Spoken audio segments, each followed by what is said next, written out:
하나님 말씀 로마서 2장 21절 말씀입니다. 한 절만. 로마서 2장 21절 말씀 한 절만 같이 합니다. 시작. 그러면 다른 사람을 가르치는 내가 내 자신을 가르치지 아니하느냐? 도적질 말라 반포하는 내가 도적질 하느냐? 여기 감사합니다.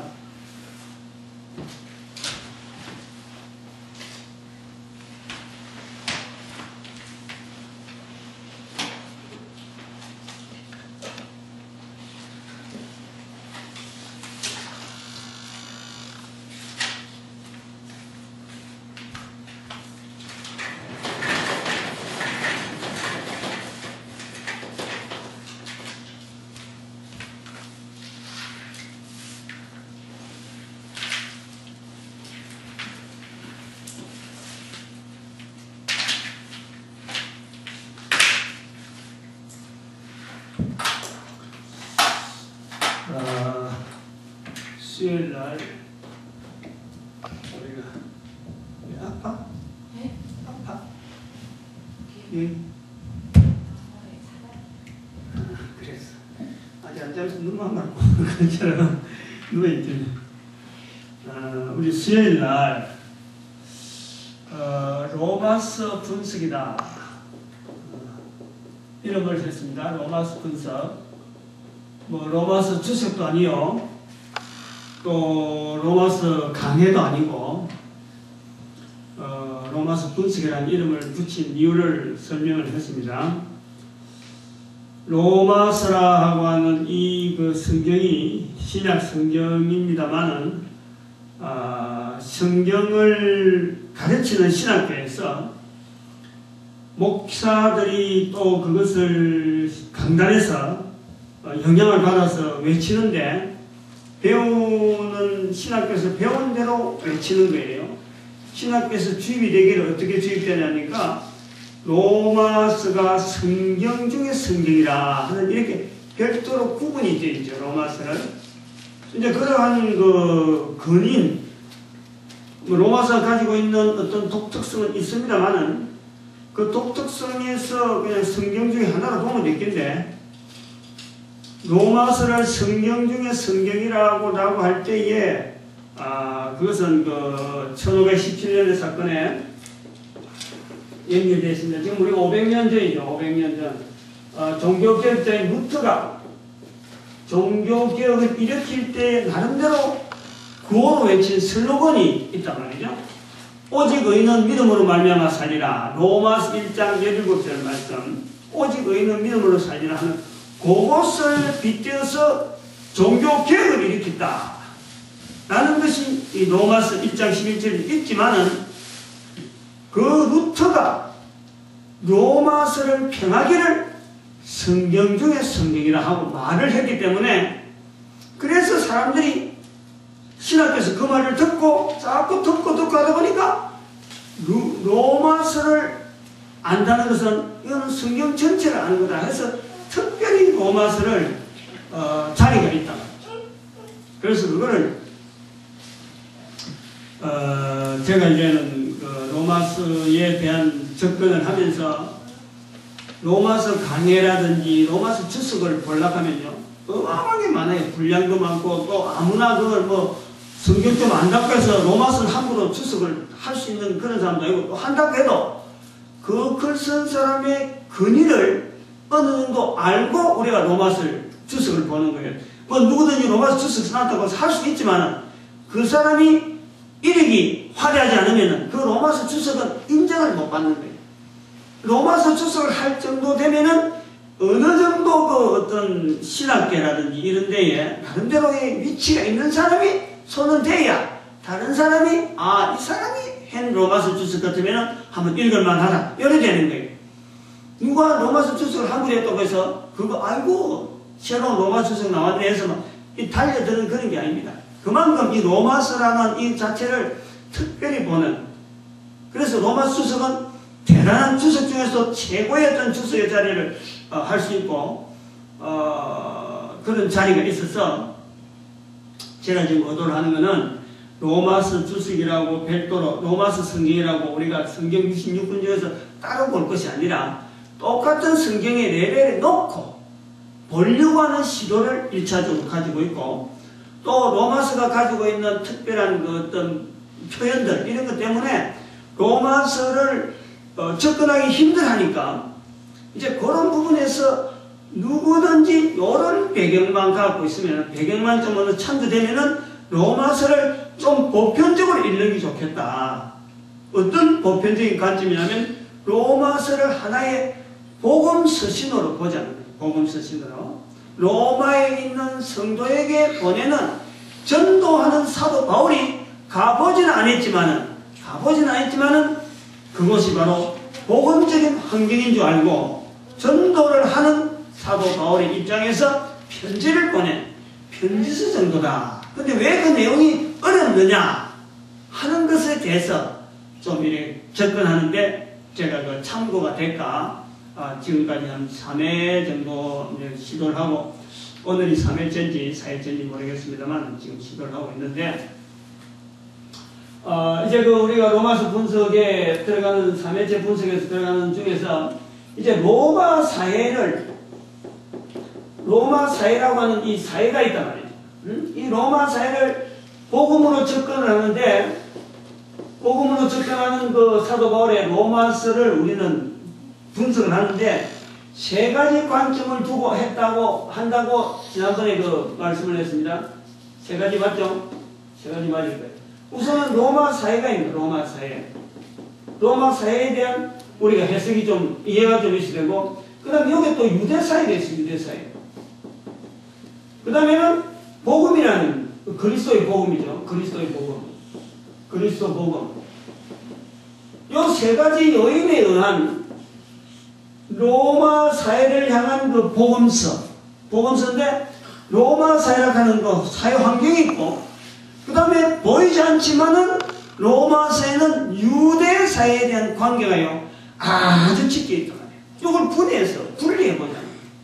그 다음에는 사도 바울이 말하는 로마에 있는 성도에게 복음이라고 할 수 있는 내용이 뭐냐, 그 내용을 우리 보고 로마서 전체를 누구든지 좀 이렇게 좀 마음에 부담이 없이 로마서를 이렇게 접근하고, 또 로마서에 표현되어지는 여러 가지 표현들을 복음 현장에서 표현할 수 있는 그런 시도를 해보려고 지금 했습니다.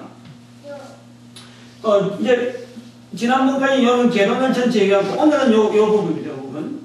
요 틀을 가지고, 요 네 가지 틀을 가지고 저는 그 로마서 분석이라고 하는 쪽으로 지금 들어가려고 하는데, 뭐 들어가다 보면 또 안에 들어가서 또 세분이 될 수 있겠지만 오늘은 요 내용입니다. 다시 말하면 그리스도 복음의 로마 사회의 접근이다. 로마 사회의 접근. 그리스도의 복음이 로마 사회에 접근하는 그 환경을 한번 보겠다. 그런 내용입니다.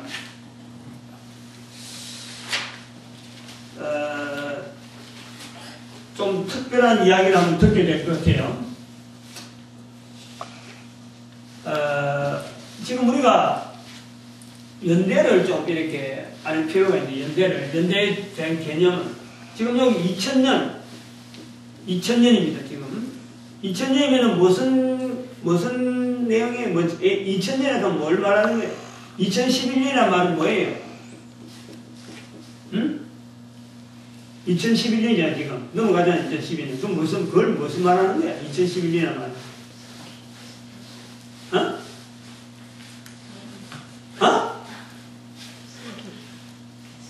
설기 2011년이란 말은 뭐지? 이 교회 다닌다 하면서요.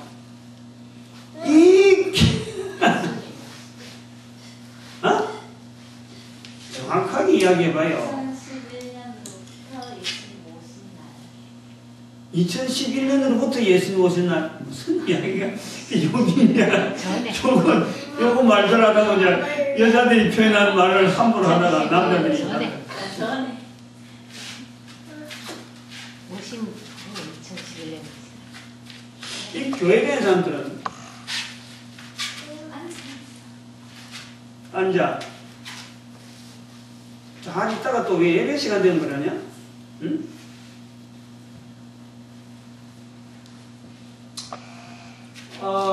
내가 항상 좀 이야기를 좀 했는데, 연대 이야기를 좀 했잖아요. 이렇게.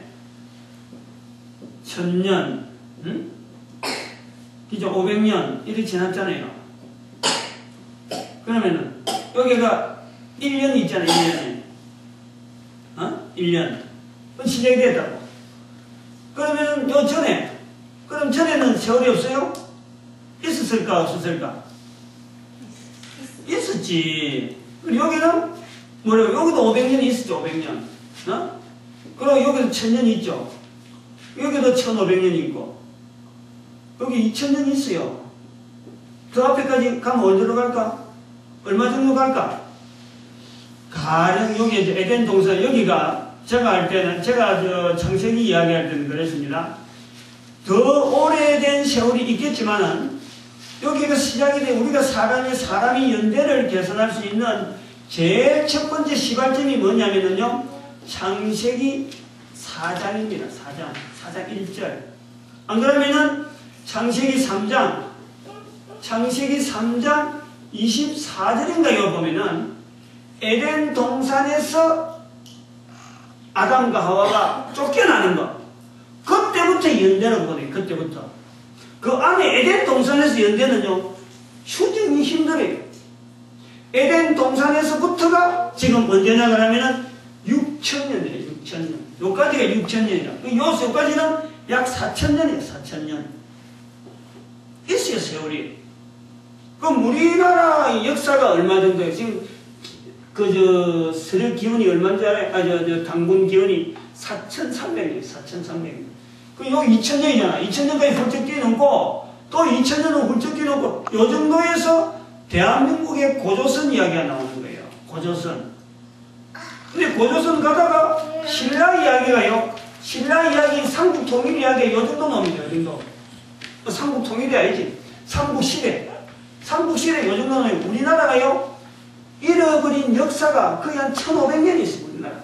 요건 좀 다른 이야기인데, 이런 게 있다니까. 우리가 뭐 유관 반만년 역사를 그러잖아. 반만년 역사. 그게 바로 역사예요. 4000년. 지금부터 2000년 거슬러 올라오고 또 2000년 가서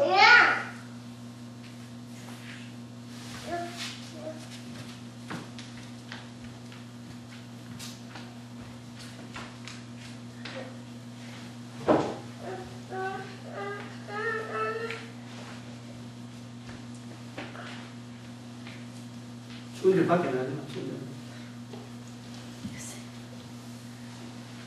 요런 연대를 할 때, 오늘 막 갑자기 또 연대 이야기가 길어졌는데, 2000년이라는 계산하고 지금 달력이 지금 마지막 한 장 남았고 며칠 안 남았는데, 이 달력이 2013년, 2012년 이 의미를 모르고, 또 내가, 나이가 1952년생이다.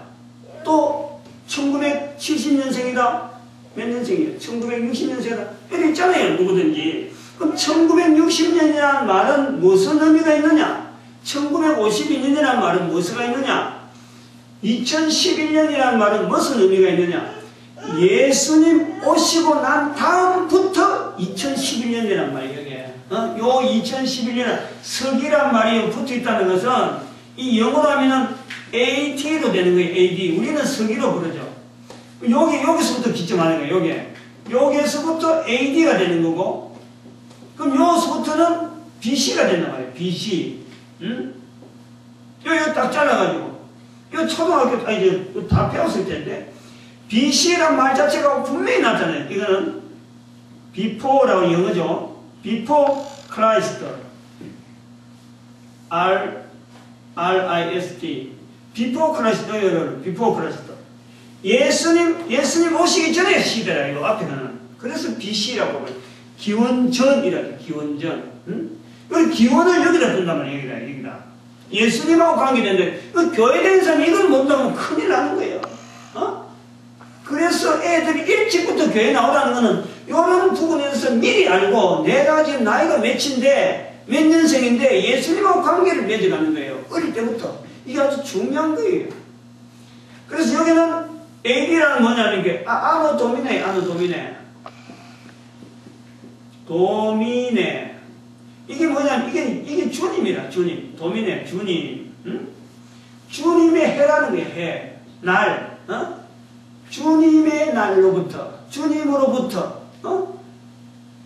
주님의 때로부터, 주가 오신 날로부터, 아노도는 여기는 라틴어라, 라틴어. 이 영어가 아니라, 요 때로부터 계산을 해 나온다. 이제 요 이야기를 하려는 거예요. 왜냐면은, 왜 이런 말이 나오느냐 하는 것도 이제 이야기가 되겠는데, 들어봐야 재밌어요. 요셉이가 조금만 중학생만 돼도 여기 이야기 들어보요. 이게 엄청난 지금 지혜예요, 지혜. 나중에 인터넷에 올려놔 테니까 자주 이걸 들려줘요. 이거 굉장한 지혜가 솟아나는 그런 이야기야. 지금 여기 예수님 이렇게 표시되잖아요, 요래 될 때에 로마가 지금 예수님 오실 때가 무슨 시대입니까? 로마 시대잖아, 로마 시대. 로마 시대인데,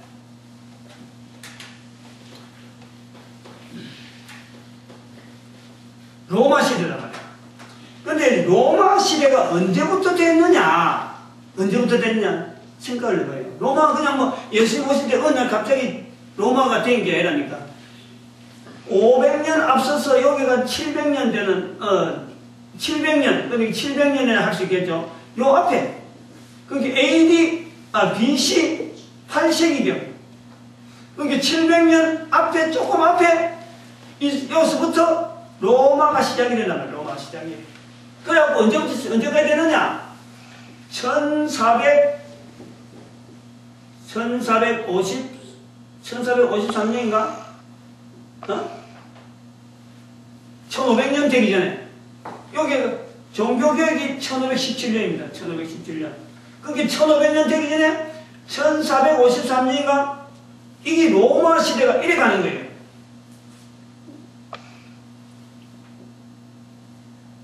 (500년) 되기 전에 여기 476년이 서로마 제국이 멸망을 하고, 그때 벌써 이전에 벌써 동로마가 일로 가지고 콘스탄티노플로 옮기고 난 뒤에 이 로마가 1453년 만에 멸망이 됩니다. 그래서 이 세계가요, 여기서 여기까지가 한 700년이라 보면 약 한 730년이라고 보든지 아마 750년이라고 보자고. 8세기라 됐으니까. 요까지가 750년이라고 보면은 여기가 1453년이니까 750년 같은요 2300년. 로마가 집권되어지고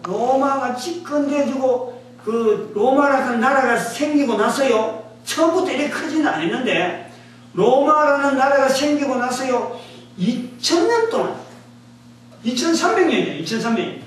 이게 어마어마한 기간 동안에 로마라 하는 나라가요 존재를 했다는 거예요. 존재를. 그리고 단순하게 로마가 우리나라처럼 조그마한 한반도 기치가 아니고 인류 문명의 아주 중심이 되어지는 지중해에 그 전체를 다스리는 그 어마어마하게 영향을 미치는 사회가 로마 사회라는 거예요. 로마 사회. 응? 그걸 우리가 염두에 둬야 됩니다. 그러면 우리가 좀 한번 생각을 해봐요. 그러고 지금 요럴 때에 요 와중에 2300년 기간이 되는 이 어마어마한 로마의 통치기간 중에서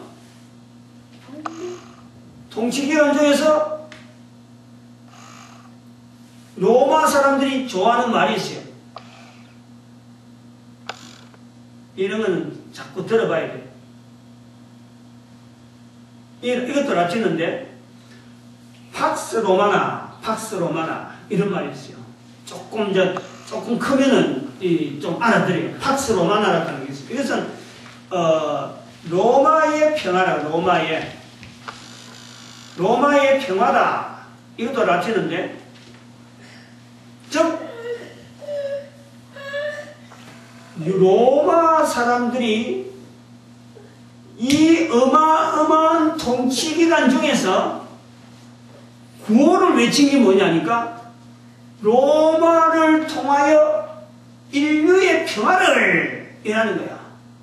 우리는 그런 거 잘 안 들어봤지만 그 사람들이 볼 때는 로마가 있어야만이 인류의 평화가 있다. 그게 팍스 로마나예요. 팍스 로마나. 응? 로마를 통해서 평화를 그리고 인류 평화는 로마를 통해서 다시 말하면 로마는 전쟁 문화입니다. 전쟁. 무기. 다른 말로 하면은 평화라는 것은 인류의 평화는 무기로 말미암아 되어진다. 이런 구호가요. 이 로마를 통해서 나오고 로마가 구호를 외치고 다른 나라를 정벌해하고 그냥 막 무조건 칼로 가고 살로 가고 죽이거나 이러지 않습니다. 로마는. 이 로마군이 가는 곳마다 우리는 인류의 평화를 위해서 이 지역을 점령해갖고 로마가 가지고 있는 고도로 발달된 문명을 심겨주기 위한 문명의 전도자라는 개념이 있단 말이에요. 문명의 전도자. 우리가 쓰고 있는 전도라고 하는 개념하고요. 이 사람들이 가지고 있는 로마 제국이 가지고 있는 구호 자체가 평화의 전도자예요. 평화의 전도자. 군인들이 그렇게 인식을 하고 로마 군인이라고 하면 스스로 어떤 그걸 하잖아요. 정신무장을 시키잖아요. 정신무장 시키는데 우리 한국 사람들은 군대 가면요. 뭐로 갖고 정신을 무장시키냐면 화랑정신입니다. 화랑정신. 우리 군인, 우리 그 한국 군들의 잡아.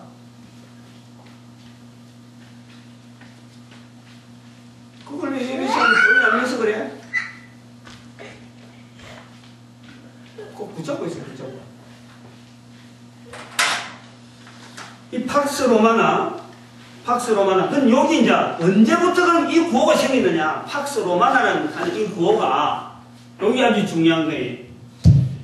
예수님 오시기 전에 한 100년, 예수님 오시기 전에 100년과 예수님 오시고 난 뒤에 100년, 요 200년, 여기 아주 중요합니다. 요 200년 기간이요, 로마 사회가 2300년 가깝게 통치를 했지만은 역사학자들이 요 200년이 가장 평화로운 때였어. 평화로운 때. 응? 잘 들어놔야 돼. 이게 아주 중요한 거예요. 2000년 로마 통치 시대 중에서 바람잘날 없는 전쟁 문화로 전쟁으로 얼룩진 이 로마가 가장 전쟁이 없고 또 전쟁이 있더라도 항상 로마군이 가면은 평정이 되어지는 요런 때가 예수님 오시기 100년과 예수님 오시고 난 뒤에 100년, 그 200년 묘하단 말이죠. 그때가 유일하게 로마 전체 나라에서요 제일 통치 기간에 그 로마의 평화라 할 정도로 요때 구호가 나왔다니까. 팍스 로마나란 말이 그때 나왔다니까. 예수님 강림하시는 그 100년 전과 100년 후 요 사이가 로마 시대의 가장 평화의 시대였다 라고 정치학자들이 역사학자들이 그렇게 말을 한다라는 거예요. 내 말이 아니라니까. 이런 말이 내가 지은 말이 아니라니까. 인터넷에 들어가 봐요. 팍스 로마나 하면 벌써 나와버리고 로마 치고 평화 이야기하면 이 팍스 로마나 그대로 나와버리고. 근데 그 기간이 언제냐면 딱 예수님 오시는 기점을 딱 해서 1세기 전과 1세기 후 200년 기간이라 딱 정해하는 거예요. 이것이요 아주 중요하다는 거예요. 우리나라도 한번 봐봐요. 우리나라 왕정시대 보면은 고려시대가 있고 이조시대가 있고 이런 시대가 있지만은 어느 왕 때에 제일 이조시대 500년을 하는데 이조 500년 동안에 어느 시대가 제일 태평시대라 그래요. 그런 거 알아요? 나는 그 초등학교 때 그러지. 영조 정조시대, 영정조시대 때 제일 태평하고 문화가 급성장할 때가 바로 그때고, 그 다음에 초기에 세종대왕 시절에 우리나라 한글 창제했고, 그 뒤로 별로 그 문화에 대해서 발달하지 않았다가 영정조 시대 때 대단히 했다. 그렇게 나는 알고 있는 거죠. 그런 시대가 있다니. 마찬가지로 2000년의 기간이 있더라도 요 200년밖에 없었다. 나머지는 항상 오랑캐라고 하는, 소위 말하면 그 흉노족이라고 하는 로마의 저 북쪽에 있는 흉노족. 지금 같으면 그 프랑스 사람이에요. 프랑스 사람. 응? 완전 오랑캐. 그때 만날 시달리는 거예요. 훈족, 흉노족. 만날 시달리는 게 로마 사회였어요. 근데 이때만이 유일하게 있었다. 그러면 한번 자 봐봐요. 우리가 여기 좀 우리가 생각해 볼 부분이 있는데, 이거 잠깐 봅니다. 여기가 2300년 이렇게 했단 말이에요. 2300년. 지금 우리가 2011년 지나잖아요. 요거 한번 비교 좀 해봐요. 비교만 하라는 내가 그것만 언질만 하고 넘어갑니다. 다른 걸 해야 되니까. 2000년의 세월을 보내고 있습니다. 예수님 오시고 난 뒤 2000년 보내고 있는 세월을 보낸 뒤나 로마 시대 때 2300년의 세월을 보낼 때나 처음 시작하면서 2300년까지 가려고 로마 사회가 생각도 안 한 거고, 근데 세월이 지났다는 거예요. 예수님 오시고 난 뒤에 2000년 동안 가려고는 생각지도 안 했습니다. 성경을 기록하는 사람은요, 성경에 기록되어 있는 기록자들, 전도자들은 예수님 오시고 난 뒤부터 시작해서 앞으로 2000년이 갈 것이다 생각을 한 사람은 아무도 없이, 성경을 기록한 사람은 아무도 없다는 거예요. 그렇게 기록한 사람. 우리가 그걸 염두에 둬요. 우리는 2000년이라는 세월 속에 앞에 있는 요 사건들은 우리가 내다보는 거지. 앞에 요 시대를. 근데 여기서 기록한 사람은 어느 누구든지 이 시대를 아무도 예측 안 했다는 거예요. 요 내용을 알고 우리가 로마서를 보고, 요 내용을 알고 지금 로마사의 복음에 대한 접근을 우리가 보겠다는 거예요. 응? 우선 그 복음 전파 이제 이거 좀 빨리 진행해야 됩니다. 복음 전파의 진행으로 본 로마사회, 이렇게 로마사회의 복음이 전파되는 걸 보면서 이 복음 전파의 진행으로 본 로마사회에 대해서 한번 좀 분해를 해보려고 해요. 우선 일반적인 내용이 있어요. 일반적인 내용. 크게는 일반적인 내용이 있고, 그 다음에는 특수사항이 있죠. 특수사항. 즉 로마 사회가 가지고 있는 특수사항이고, 로마 사회가 가지고 있는 일반사항이라, 어디다 비춰볼 때 특수사항이고 어디다 볼 때 일반사항이냐, 복음 전파라고 하는 이 눈으로 보면서 복음이 전파되어 가는데, 1년부터 예수님 오실 때부터 시작해서 복음이 전파돼서 지금 2011년도까지 가져오는데, 로마 사회가 지금 요 정도 분량을, 지금 어마어마한 분량을 갖고 있는단 말이에요. 로마서라고 하는 것은 로마 사회를 향해서 보내는 복음서라고 하는 거지. 근데 그때 사람들이 기록할 때는 이 편지가 2011년까지라고 가려고 생각도 안 했고, 또 이 사람들이, 여기 있는 사람이 한 1400년 동안 로마 사회가 유지될 것도 생각지도 않는 거죠. 어떻게 보면은 여기 있는 사람은 앞으로 한 기껏 해봐야 한 100년, 200년 지나면 예수님 오실 거고 모든 사회는 청소될 것이다. 아주 정리가 깨끗이 될 것이다. 이렇게 알고 있는 사람들이 글을 쓴 거예요. 그런데 우리는 지금 이 편지를 통해서 로마서에 아주 근위를 주면서, 로마서만이 성경 중에 성경이요 하고, 다른 성경은 그거 비추면은 레벨을 맨날 랭킹을 한다. 랭킹을. 어느 성경은 랭꼬랑이고 그거는 볼 것도 없고 이렇게 되어진다. 이렇게 두지 말자고 하는 것을 위해서 로마서를 좀 객관화시키려고 하는 그런 의도입니다. 그래서 복음 전파로 볼 때, 복음 전파 진행을 볼 때 로마 사회의 일반적인 내용은 뭐냐, 어떤 내용으로 보면서 복음 전파적인 시각으로 로마 사회를 볼 것이냐, 그걸 제가 몇 가지를 한번 정리를 해봅니다. 아까 설명했지만은 로마 제국이 가장 평온할 때, 가장 평온한 200년 사이에 기록된 것이다. 이걸 우리가 염두에 둡니다. 200년 사이에. 이 말은 뭐냐면요, 평온하다, 제국이나 이 나라가 평온하다는 말은요, 이게 문화가 발달한다는 거예요. 그리고 또 문명이 다른 어느 그 어떤 가까이 있는 어떤 뭐 나라나 누구한테든지요, 이게 침범을 당하지 않을 정도로 굉장한 수직 상승되어서 누구하고 견줄 수 없을 정도로 높아지는 거예요. 그러니까 평안한 거지. 지금 미국이 봐봐. 미국이 지금 세계 강국이라고 하면서 어때 미국이 평온하다고 볼 수 있나요? 어렵다고 볼 수 있나요? 지금은 미국을 견줄 수 있는 위기라고 할 수 있는 지금 중국이 막 급성장하고 있잖아요. 그럼 미국은 지금 위기를 느끼고 있어요. 옛날에 그 대영제국 뭐 참 영국 해가 태양이 지지 않는 나라 그래가지고 막 이 선박이나 해운이 발달할 때 영국은 뭐 빵빵거렸죠. 뭐 전 세계를 호령하고 그때는 미국이 꼼짝 못하고 있을 때. 그런데 지금 영국은 아주 싹 사그라졌다.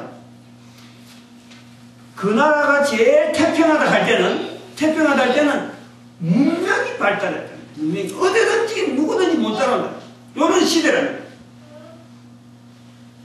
그 다음에 두 번째, 지금 여기 복음 전파라는 이 시각으로 봐야 되는 거예요. 이거 보면서 일반적이라는 거예요.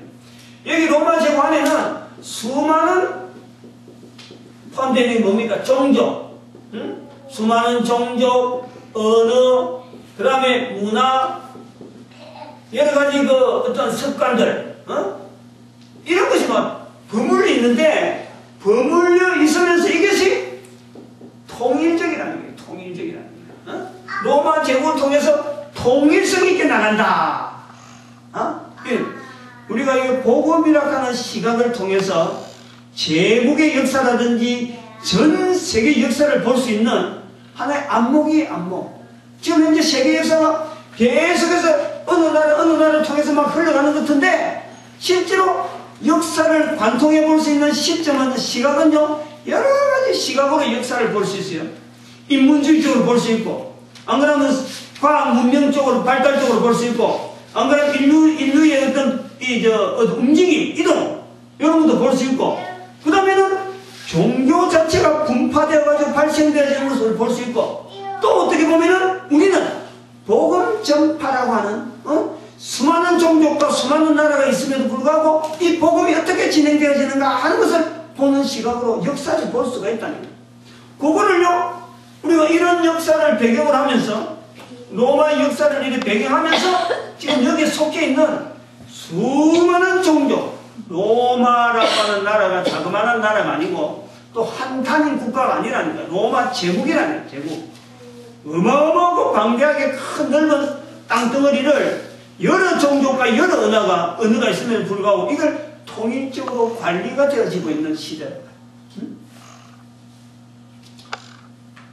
그 다음에 그런 좀 한 번씩 알아나면 좋아요. 세계 인류사에 제 표현이지 뭐 다른 사람 표현이 아닙니다. 내가 이렇게 본다는 거예요. 세계 인류사에서 체계적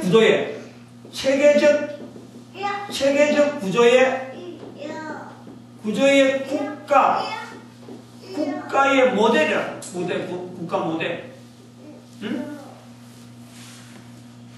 요건 우리가 볼 수 있어요. 봐봐요.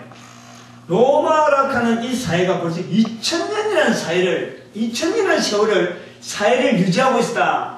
그 지금 우리하고는 불과 지금 한 500년, 600년밖에 안 됩니다. 이 멸망된 지가. 이 영향이 지금의 유럽, 로마 사회의 영향이 지금의 유럽이며 서양이고, 그거 다 받은 거예요. 또 그런 문명과 그런 것을 통해서 지금 현재 전 세계가 영향받고 있는 거예요. 다시 말하면 로마 사회가 2000년 동안이나 유지될 정도로 탄탄한 국가 구조적인 그런 체계가 있다는 체계가. 그건 누구도 인정을 해요. 어느 나라가 단일한 나라 이름으로 2000년 동안 가는 나라가 세계 역사에 없어요. 유일하게 로마밖에 없어요. 우리나라 같은 경우는 아까 5000년 역사를 했지만 이게 단일한 민족으로서 안에서 이름이 수없이 많이 바뀌잖아요. 고려, 신라, 백제 막 바뀌다가 융합했다가 분리되고 분단되고 막 이러잖아. 이조시대 또 지금 남한, 북한 이거 다 역사 속에서 보면 나중에 보면은 나중에 뭐라고 역사가들이 그때는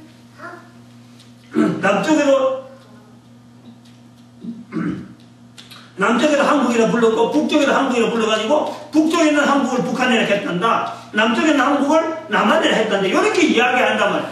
지금 우리는 자연히 남한, 북한 하지만은 다음 세월이 지나가면 후대 사람은 그렇게 이야기하면서 우리 지금 그때는 우리 땅덩어리가 어떤 모습으로 되어 있는지 모를 때가 있어요. 그런 걸 생각을 하는 거예요. 그런데 이 세계 인류사의 체계적인 구조의 국가 모습을 유산으로 남긴 나라가 바로 이 로마사입니다. 로마사예요. 그만큼 국가 구조가 이때가 굉장히 탄탄할 때나 탄탄할 때 엄청나게 탄탄할 때가 바로 이 복음이 전파되는 시대랍니다. 요걸 봐라. 요걸. 그 다음에 네 번째. 요거는 좀 거의 제가 표현하는 거예요. 이것도 다른 사람은 또 다르게 표현할 수 있습니다.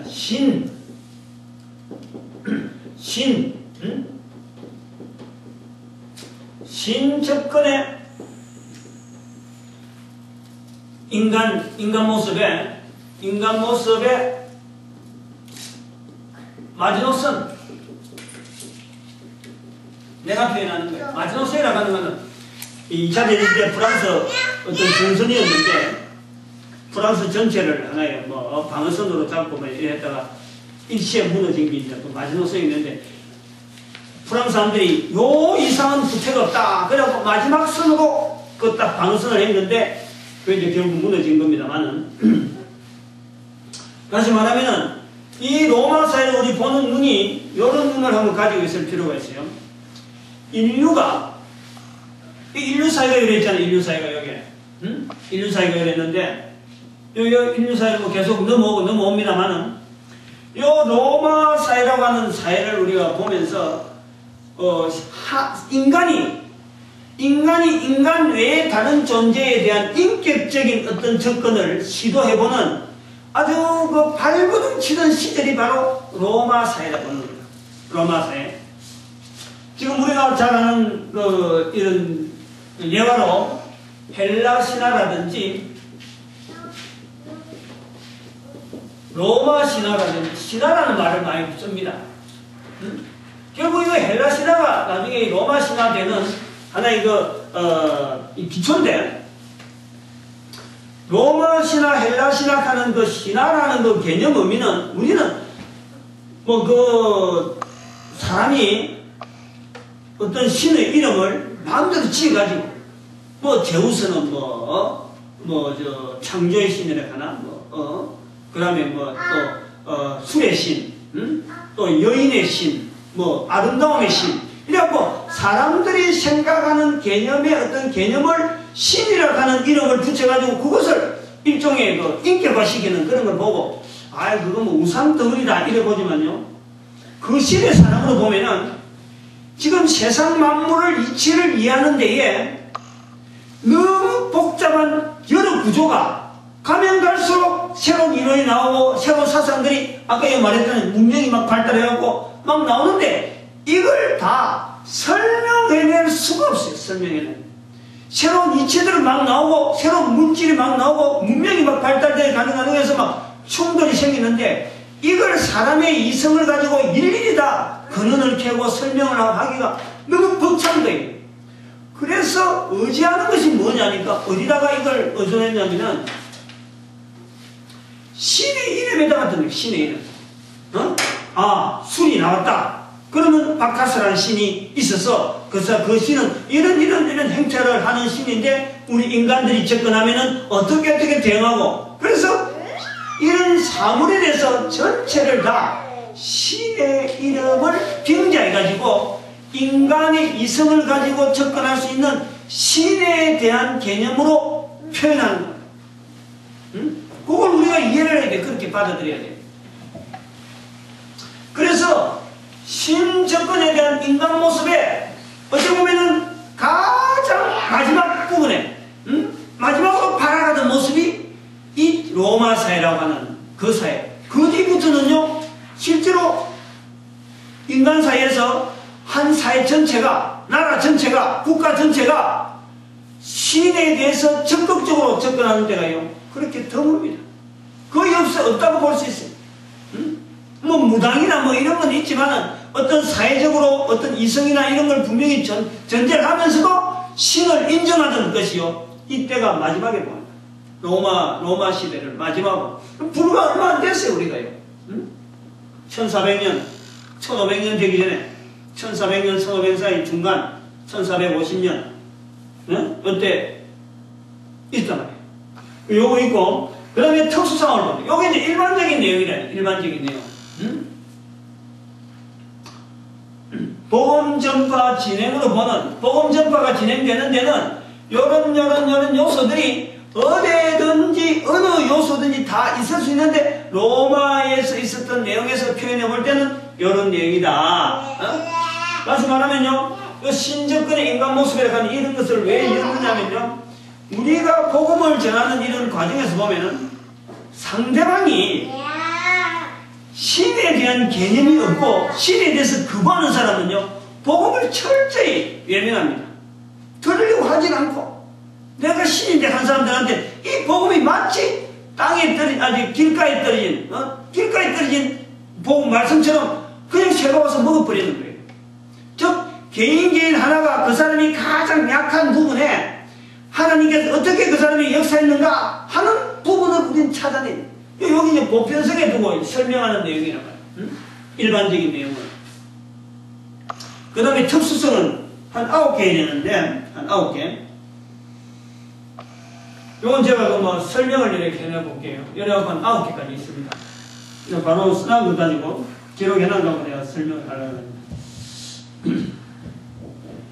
특수성의 첫 번째로 우리 보는 것은 한 사람의 천하예요. 한 사람 천하. 1인 천하. 그 기간이 이만큼 방대한 1인 천하인데 사람들이 그 밑에서 통제되고 관리되어지고 있는 1인 천하.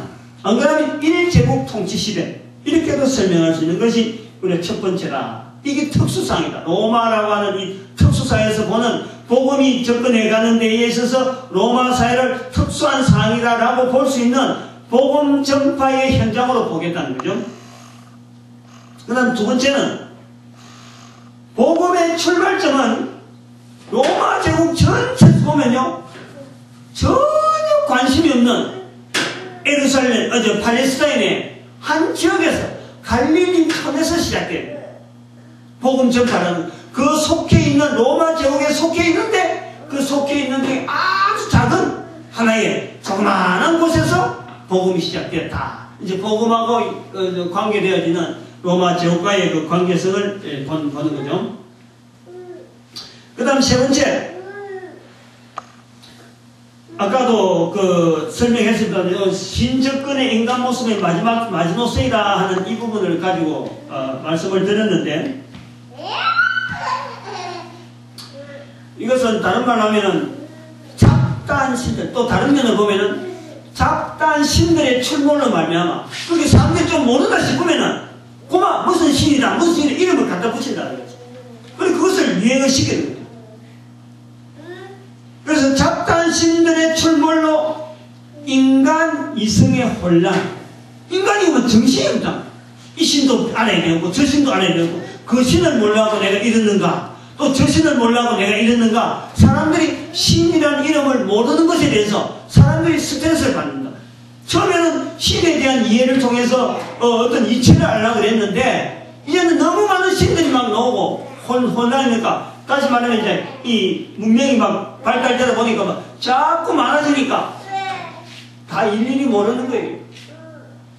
우리나라 옛날에 뭡니까 고등학교 졸업하고 이제 학교 졸업할 때 갖고 이제 취직시험 하려고 하면은 상식 문제 이래갖고 취직시험 옛날에 시험 할 때 그랬어요. 상식 몇 점, 상식 뭐 이랬는데 공부시키는 거예요. 그 상식 문제 축제 책이 나오는데 그게 처음에는 얇았어요. 그런데 1년 지나면 두꺼워지고 1년 지나면 두꺼워지고 나중에는 상식이 아니라 이거는 완전히 잡식이 되는 거예요. 잡식. 어? 그렇게 되는 거예요. 이 신에 대한 개념이 사람들에게 있어서 부르기는 불러야 되고 알기는 알아야 되는데 인간 이성이 혼란스러워진다. 인간 이성이. 응? 지금 뭐냐면 애들 하나 키울 때하고 둘 키울 때하고 엄마 마음을 안 봐봐요. 불나가지고 정신없어. 저렇게 인간 이성의 혼란시대 본다는 거죠. 그럴 때 일단 그 다음에 평온 뒤에 네 번째 평온 뒤에 태풍이 준비되는 사회환경. 어? 지금 아까 말한 팍스 로마나는 시대를 지내고 있지만은 우리가 저 전체 2000년 기간 동안에 극히 짧은 10분의 1 정도밖에 안 된다니까. 근데 그 시대가 지나고 나면은 우리는 뭘 봅니까? 이건 지금 사회가 혼란된 시대는 우리는 아는 거죠. 근데 그 사람들은 그걸 모르고 있으니까 그 시대가 굉장하게 뭔가 복잡한 양상을 띠고 있는 어떤 사회의 어떤 여러 구조적으로 지금 그 문제점이 막 터지려고 하는 그걸 안고 지금 가고 있는 그런 모습으로 우리가 보고 있다. 즉 다시 말해 노예제도라든지 전쟁을 해야 되는 그 전쟁 무기가 계속 발달되고 군인들이 아주 어디 가든지 인정을 받는 군인사회가 되어지는 거예요. 응? 그러면서 그 국가가 계속해서 이걸 하려고 하니까 독재적으로 나가죠. 독재적으로. 응? 이런 그 정치를 하기 위한 여러 가지 작용들이 막 나온단 말이죠. 그래 인간 이성에 극심한 갈등이 노출되어지는 응? 인간 이성이 막 성장해보려고 하는 이런 갈등이 생긴다는 거죠. 그 다음에 그 정치 문화의 발달이라고 하는 평화지상주의, 아까 그걸 설명했습니다. 팍스 로마나라고 하는 이 정치가 굉장히 발달하는 거예요. 이것은 다른 말로 하면요, 정치 제도가 발달하고 또 법률이라든지 이런 게 법의 집행이요 아주 확고한 거예요. 그 말은 다른 말로 하면 법의 집행이 확고하다는 것은 공평한 법을 유지하려고 예를 많이 쓴다는 거예요. 로마 사회는 로마 시민들에게는 특권을 주더라도 로마 시민에게나 일반 하등인이나 똑같이 적용해야 되니까 똑같이 적용해야 되는 이런 법도 있잖아요. 응? 그래서 일반 다른 나라 부속된 다른 국가가 볼 때도 이 법이 어느 민족이나 그래도 공평하다 하는 인정을 받아야 그래서 이게 평화로운 거예요. 그런데 알고 보면은 그 속에 이제 실제로 들어가 보면은 해도 답이 없어요. 아무리 잘하는 정치가 아무리 잘하는 제도가 있다 하더라도 그것이 오래 못 갈 수밖에 없는 인간적인 그런 가지 갈등들이 다들 내재가 되어 있는 건 우리가 짐작을 하는 거죠. 그 다음에 6번째 사상과 철학의 바탕이요. 이 로마 사회는 사상과 철학의 바탕이 헬라 문화라고 하는 이 문화를 꼭 우리가 유지해야 돼요. 로마 사회는 헬라라고 하는 헬라서부터 넘어왔는데 헬라 사회가 가지고 있는 그 이념, 그 사상, 그거 자체를 묵살시키지 않는다니까. 그걸 그대로 받아가지고 로마 사회는 거기다 정치적으로 던집히는 거예요. 사회를 유지할 수 있는 그런 도구, 제도 이런 걸 많이 던집혀갖고 사상이나 그런 언어, 헬라 언어 쓰는 걸 그대로 방치되는 거예요. 그래서 언어가 로마 사회지만은 로마는 라틴어입니다. 라틴어. 이태리어단 말이에요. 지금 고대 라틴어가 지금 이태리어, 응? 이태리어를 또 그 사람들은 라틴어라고 하는데 이런 그 언어가 헬라 언어를 그대로 쓰도록 방치가 합니다. 우리나라 같으면 생각도 못하잖아요. 우리나라 같으면 옛날에 우리 일본 사람들 우리나라 압박할 때 뭐라 그랬어요? 한국에 있는 이 한글 없애려고 은행 일치를 해가지고 그래 했단 말이죠. 그런 것을 우리가 로마 사회가 인정을 해주는 그런 것을 우리가 보는 거죠. 그 다음 7번째는 이 복음 전파에서 진행을 본 로마 사회의 특수성 중에 하나가 우리가 관가해서는 안 되는 부분이 하나가 사도 바울이 가기 전에, 사도 바울 전에 세워진 교회가 로마에 세워진 교회예요. 사도 바울은 한 번도 본 적도 없는 사람이 그곳에 있을 수가 있는 거예요. 뭐 많이 있는 거죠. 뭐 적은 사람이 아니고 한두 사람은 혹시 앞면으로 지나가다가 뭐 아는지 그런지 모르지만은 로마에 있는 교회라 그러면은 사도 바울이 세우지 않은 교회다. 다른 곳에는 많이 세웠는데 로마는 세우지 않았다. 그걸 우리가 봐야 되고, 그 다음에 8번째 특수성은 로마사에서 로마 교회라는, 로마 사회라는, 지금 편지를 받고 있는 로마에 있는 교회에서 있는 성도들은요, 로마라는 데가 당시의 시대에서는 제일 큰 도시라는 거예요. 어느 도시하고 비교가 되지 않는 가장 큰 도시가 이 바로 로마 도시입니다. 로마라는 사회, 로마 사회라는 데서 편지를 쓰고 있는 사도 바울의 대상이 되어지고 있는 그 지역이 바로 제일 큰 집. 그리고 이제 9번째, 이거는 위치적으로 볼 때 지금 로마에 보내는 편지를 보내는 사도 바울의 입장은 뭐냐니까, 사도 바울에게 있어서는 로마가 끝이 아니에요.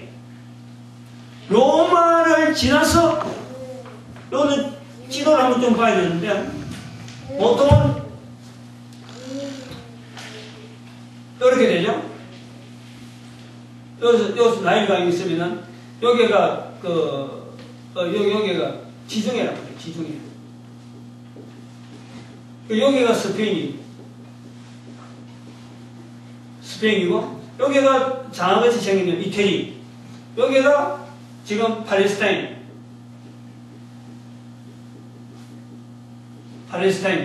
그러니까 여기서 지금 사도 바울이 볼 때는, 내가 지금 가면은 지금은 편지는 여기 쓰고 있어요. 편지는 여기서 지금 로마를 들렀다가, 아주 여기 팔레스타인에 들렀다가 로마로 가고 싶은데, 로마가 끝이 아니고 스페인을 가기 위한, 여기로 가겠다. 여기 이름이 뭐냐니까 이 스바나, 이름이 스바나라. 응?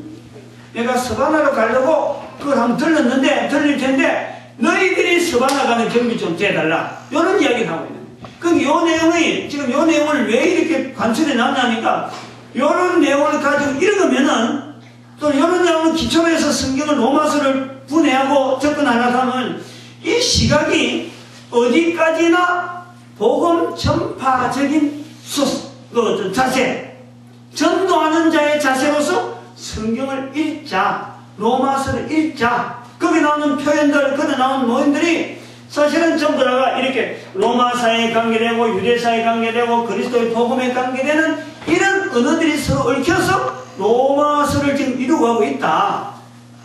근데 그것을 이 로마사회라고 하는 이 복음 전파 진행을 볼 때, 로마사회를 볼 때 일반적이 있고 특수성이 있으니까 이걸 좀 특별하게 구분하다 보면은 좀 이런 내용을 좀 특별하게 나눠서 생각도 하고 한번 듣기라도 하면은 로마서를 보는 자세가, 이 로마서 너무 어렵다든지 이런 표현을 하지 말고, 또 로마서는 성경 중에 성경이라는 이런 표현을 하지 말고, 복음을 전하는 사도 바울이 로마에 있는 성도에게 편지를 전하고자, 편지를 통해서 어떻게 하면은 그리스도의 복음을 전하려고 하는 그 중심을 우리는 좀 내 거로 만들고, 그래서 우리가 살아가면서 내 삶을 통해서 만나는 여러 가지 환경들, 새로운 환경들, 또 전에 지내왔던 환경들, 이런 환경들이 한 번도 가보지 못했던 로마에다가 편지하는 사도 바울처럼 일반성이 있고 특성 속의 자유로 분리되다 보면은,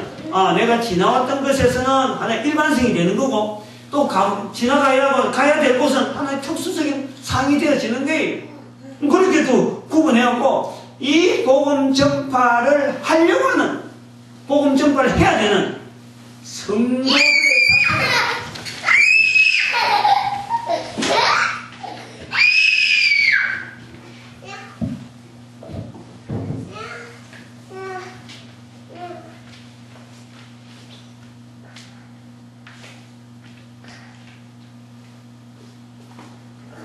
성도들의 자세를 좀 통일성 있는 자세를 만드는데 우리가 로마서가 사용돼야 되지, 이게 뭐 참 아는 사람만 안다. 로마서를 읽어야 뭐 성경을 다 읽는 것이 되고 로마서를 또 강해를 해야 이제 그때부터 뭐 제대로 성경을 강의했다. 이렇게 말하는 거를 우리는 좀 그런 그 입술 그런 사고방식을 교회에서 좀 배제시키려고 좀 시도를 해보는 그런 쪽을 보고 오늘 여기서 마치도록 합니다.